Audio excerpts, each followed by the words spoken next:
उदालगुरि जिल्ला आइजो अनसाय आफादा आइजो सान फालिदों।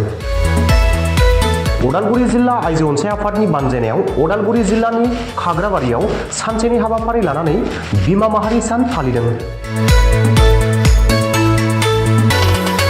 गिबि हाबाफारि महरै फिरफिला बिरहोनाय, मुंख्लंफोरखौ गोसोखांना बिबार बावनाय आरो सावरायमेल हाबाफारि। बे सावरायमेलाव बाहागो लायो दुलाराय आइजो अनसाय आफादनि नेहाथारि आलारि ब्रह्म आरो उदालगुरि जिल्ला आइजो अनसाय आफादनि आफादगिरि निर्मला बर'नि बिबुंथि। गिबियावनो आं नोंथांमोननिसिम साबायखर बावहरबाय। दिनैनि बे 8 मार्च बुहुमनां आइजो सानखौ उदालगुरि जिल्ला बबा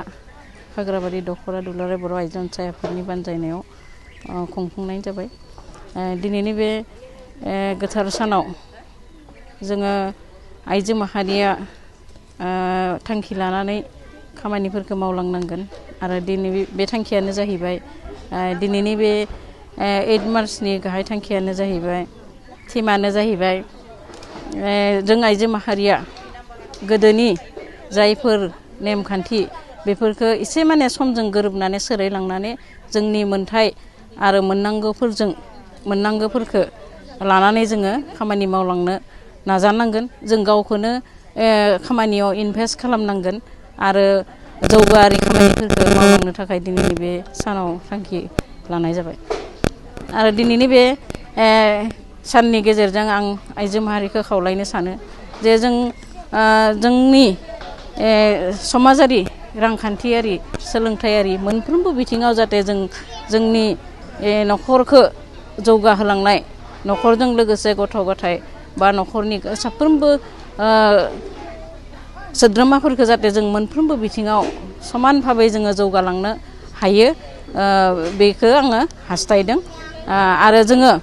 जोंनि मोननांगौखौ जोङो बिख'नानै जों जाहाथे बाहागो लानो हायो, आं बेखौनो आइजोफोरखौ खावलायनाय थाबाय।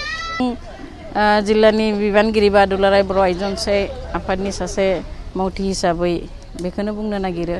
जे जों नुनो मोनदों जे फारसेथिं जोङो जौगानायखौ नुदोंबाबो जोङो माखासे बिथिङाव उन जानानै दोङो। मानो होनबा जे जों नुनो मोनदों उन्दै उन्दै बैसोनि गथ' हिन्जावसायानो जा हौवासायानो जा जोङो निसा बुस्थुखौ बांसिन लानाय मोनदों। जौ जुवानि अनगायैबो जोङो ड्राग्स बायदिसिना आथिखालाव दिहुननाय पेकेटाव थानाय बायदिसिना मुवा बेसादफोरखौ जोङो बाहायनायखौ नुनो मोनदों। नाथाय बे बिथिङाव जों आइजो माहारि हिसाबै माखासे मावनांगौ दोङो। जों बे बिथिङाव जोङो दिनैनि बे दिनाव बे खामानिफोरखौबो मावो, बेफोर जेंनाफोरखौबो सुस्रांनायनि थाखाय जोङो थांखि लागोन। आरो बे बिथिङाव आङो नुनो मोनदों जे बेयाव जोङो गाहायै आथिखालनि समखौ नायोब्ला जोङो गाहायै बे बिथिङाव गावबा गाव बिमायानो बांसिन बिफान लानांगोन। जोंनि संगठननि अनगायैबो न'खरनि साफ्रोमबो बिमा बिफा साफ्रोमबो बे बिथिङाव नोजोर लाखिनांगोन, नोजोर होनांगोन। आरो आथिखालाव बिगियाननि मुगा बायदिसिना इन्टारनेटनि मुगायाव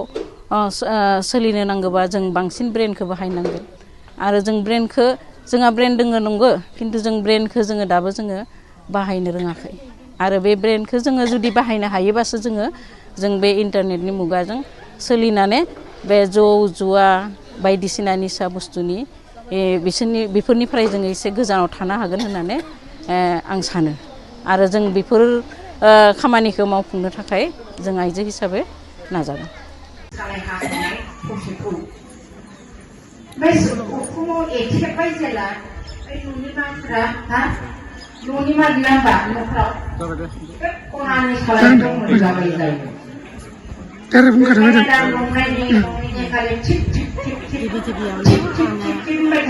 आइजो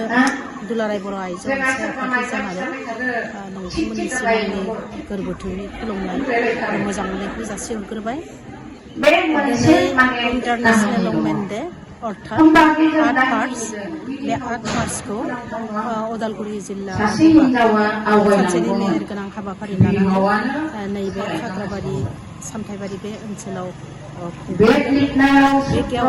गेवलां मेलाव लेंहरनानै लाबोदों आं जोबोद गोजोननाय मोन्दों आइजो माहारिखौ लोगो मोननानै बे इन्टारनेसनेल वुमेन डे अर्थात बुहुमनां आइजो सानखौ आबोबा बोसोरफ्रोमबो समग्र बुहुमाव आइजो माहारिया सोमावसारनाय उनाव 1990 मायथाइनिफ्राय जेब्ला भारतबर्ष आसाम हादोराव बेखौ खुंदों बैनिफ्रायनो आइजो अनसाय आफादाबो बे आबोबनि जोनोमनि उनाव जों फालिबोबाय थादों बे बबेबा बोसोराव जों गेदेरै खुङो आरो बबेबा बोसोराव बायदिसिना सेमिनार बायदिसिना गेवलां मेल लानानै जों खुंलाङो बेनि उद्देश्यआनो मा जों गासै आइजो माहारिखौ माने खौसेथि रैखा खालामनाय आरो गावनि मोन्थाय फान्डामेन्टेल जाय जोंनि मोन्थाय बे मोन्थायफोरखौ दिखोनानै लानायाव जाहाथे जों साफ्रोमबो सांग्रां जायो बेखौ नायनानै जोङो खुंबोयो थिग बिदियैनो फैयै फैयै जों मोननांगौ मोन्थायफोरखौ फान्डामेन्टेल राइट्सनिफ्राय बायदिसिनाखौ लानानै जों दिनै सांग्रां जाबोनो हाबाय बर' आइजो आफादाबो सांग्रां जाबाय खिन्थु जों नुनो मोनो जोंनि आइजोनि गेजेराव जों दाबो जोङो फारफ्रोमनिफ्रायबो जों जौगासारनो हायाखै एबारनि टीम जेनेबा एबारनि टीमा बे जोङो जोंनि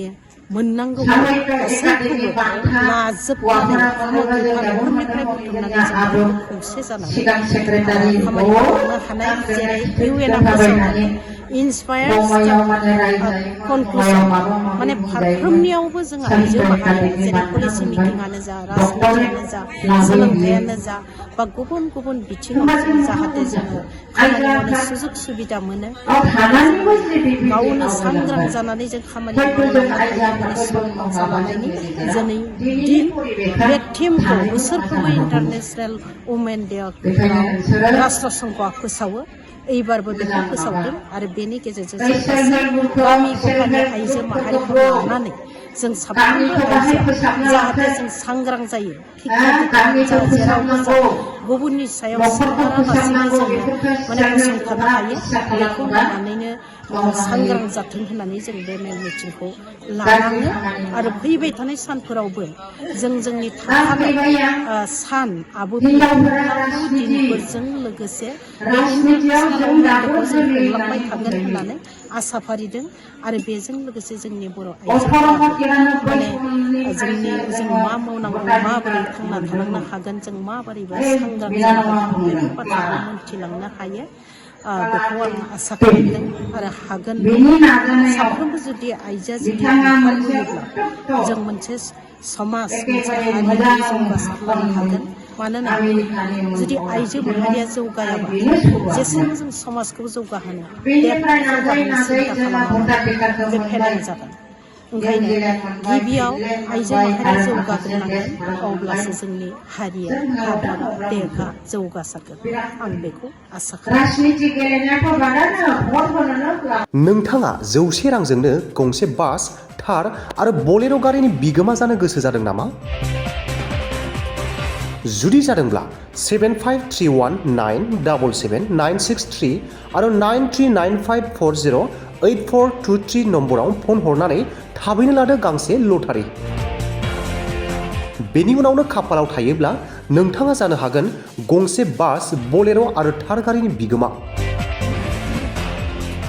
फैगौ मार्च दाननि 22 खालार सानखालि चिरां जिल्लानि सानजा सामथाइबारि ब्रह्म मन्दिर कनस्ट्राक्सन कमिटिनि बानजायनायाव होनाय लटारि खेलानि लटारि लानानै नोंथाङा 100 रांजोंनो बास थार आरो बलेर'नि बिगोमा जानो हागोन नोंथाङाबो बे लटारिखौ लानो गोसो जादोंब्ला थाबैनो 7531777963 आरो 9395408423 नम्बराव कल खालामदो आरो अनलाइननि गेजेरजों लादो बे लटारिखौ प्राइज महरै फारियै दं टाटा आल्ट्रा बास Mahindra Thar Mahindra XUV 300 Tata Punch Maruti Swift Tata Tiago' Renault Kwid Alto' K10